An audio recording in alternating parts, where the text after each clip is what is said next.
All right, 5.1, solving systems of linear equations by graphing. So starting off, a system of linear equations is a set of two or more linear equations with the same variables. And by saying same variables, it also means that they need to be graphed on the same graph, right? They belong together. An example of one could be something like x plus y equals 7, or 2x minus 3y is negative 11, right? These together make the system. Individually, they are linear equations. Together, they are a system. Example 1, tell whether this ordered pair is a solution to the systems of equations. So let me first copy down this correctly. This should be negative 3, and then negative 4x plus 3y equals 5.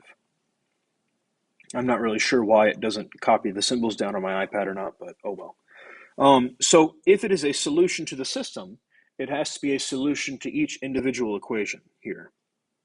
So starting off, I'm just going to plug into the top one, and then I'm going to plug into the bottom one, and I'm going to see is it a solution to each of them individually.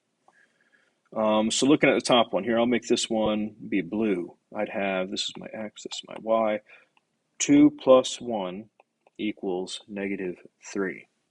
Oh, excuse me, this is a negative 2 and a negative 1.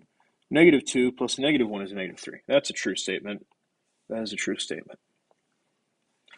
Checking the bottom one here, I'd have negative 4 times negative 2 plus 3 times negative 1 equals 5. Well, negative 4 and negative 2 is 8, and then that would be minus 3, and that does equal 5. So yes, that would be a solution to the system.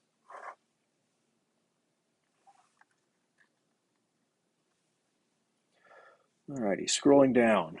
This should be a negative 1. That should be a positive 4.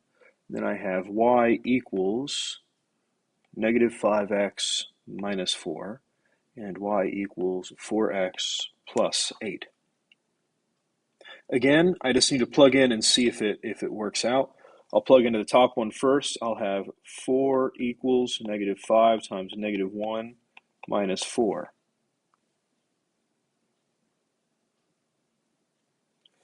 So 4 equals 5 minus 4, which is not true. We don't even have to check the other one. We know that the first one is no, so it doesn't really matter if it satisfies the second one. If either of these two is no, then it's no overall, right? For it to be a solution, it has to solve each equation individually. Now, you don't necessarily have to copy all this down, but this is generally how we're going to go about this if we want to solve them by graphing. So step one, graph each equation in the same coordinate plane, right? We should be pretty good at graphing lines now. We estimate where do they intersect? Where does it look like they intersect on the graph? And then lastly is check the point from step 2 by substituting in for x and y to check, just like what we did up here. Now, I am only going to check it if it does not cross on the crosshairs of the graph, right? If I have to abbreviate like 1.5 or something like that, I'll check it. But if it's on the nice crosshair, I'm not going to check it. So let's graph one of these. This is y equals negative 4x plus 9, and y equals 3x plus 2. Now, whenever I go to graph this, now these are one of the times where you're going to want to graph relatively nicely. Right? You're going to need to do pretty decent at your graphing. I need to go all the way up to 9, so I need to probably be taller than that. I'll graph my top one in blue, so I go up to 9, 1, 2, 3, 4, 5, 6, 7, 8, 9. We'll go right there. Slope is negative 4, so I go down 1, 2, 3, 4, and over 1. 1, 2, 3, 4, and over 1. And I'll go ahead and do another 1, 2, 3, 4, and over 1.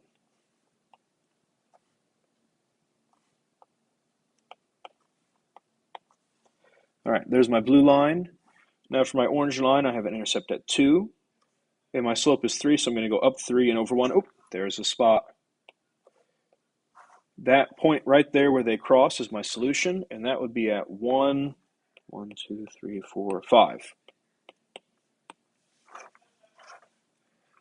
So that's our solution.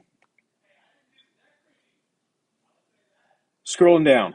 Example 3. My point here would be -4, -2. And then I have -3x plus 4y equals 4. And then y equals -x minus 6.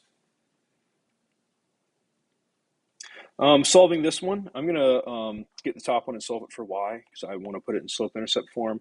That would be 4y equals 3x plus 4. And then dividing by 4, I'd have y equals 3/4 x plus 1. Right. Now they're both in slope-intercept form, and it would be easier to graph. I'll draw a nice big graph for this one. The first equation, I'll make it blue because that's what colored already is. I have an intercept at 1. My slope is 3/4, so I go up 3 and over 4. And I'll go down 3 and left 4 as well.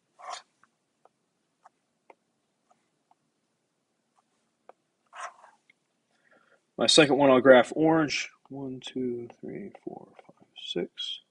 My slope is -x, so I'm going to go up this way. And there we are. That would be at -4, -2.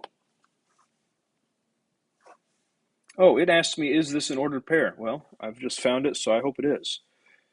I did the problem wrong there. I didn't actually have to do all that. I just had to plug in. But I read the problem wrong, and we got the right answer, so yes, that is a solution.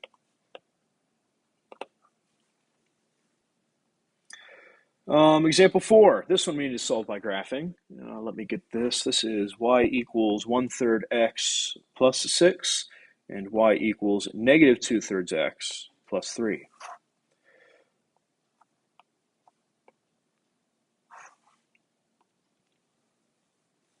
Graphing this one. The top one has an intercept of 6, 1, 2, 3, 4, 5, 6. My slope is 1/3, so I go up 1 and over 3, or I could go down 1 and left 3.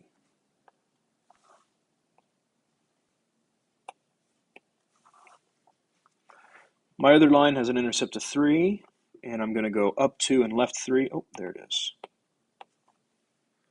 So that's going to be at -3, 1, 2, 3, 4, 5, 5. There's my answer.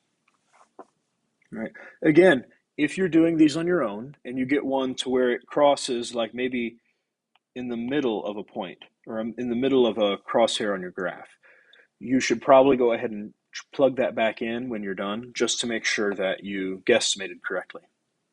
All right, that's that.